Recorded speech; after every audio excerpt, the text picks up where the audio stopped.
कोयना धरणाची उभारणी 1952 रोजी झाली आणि त्या उभारणीनंतर कोयना बॅकवॉटर परिसरामधील 70 वर्षापूर्वी एक गाव पाण्याखाली गेले. त्या गावाचं नाव म्हणजे कसबा पेठ बामणोली. मी सध्या त्या परिसरामध्ये आहे. कोयना धरणाच्या पाणी पातळीत मोठ्या प्रमाणात घट झाल्यामुळे या गावाचे अवशेष आहेत ते एकूणच पाहायला मिळत आहेत.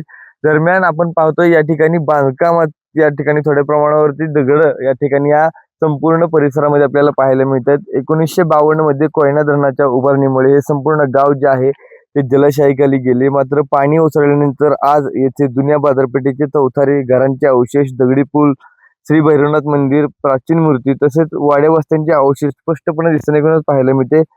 एकेकाळी या ठिकाणी मोठी बाजारपेठ भरत असायची. आसपासच्या गावातील लोकांची वर्दळ मोठ्या प्रमाणात याच परिसरामध्ये असायची. मात्र धरण उभारल्यानंतर सारा इतिहास या ठिकाणी पाण्याखाली गेल्याचं आपल्याला पाहायला मिळतंय. मात्र पाणी पातळी खालवल्याने या ठिकाणचा संपूर्ण परिसरातील अवशेष, या ठिकाणच्या संपूर्ण बाजारपेठेचे अवशेष या ठिकाणी पाहायला मिळत आहेत. त्याच्यामुळे मोठ्या प्रमाणावरती या गावाचे ग्रामस्थ आहेत या ठिकाणी व्हिजिट करून हे संपूर्ण अवशेष पाहण्यासाठी गर्दी करतायत. तसेच पर्यटक देखील या ठिकाणी येऊन ह्या संपूर्ण वास्तूंचं दर्शन घेत आहेत, ऐतिहासिक वास्तूंची पाहणी करतायत. ओमकार सोनाले, न्यूज अनकट, सातारा.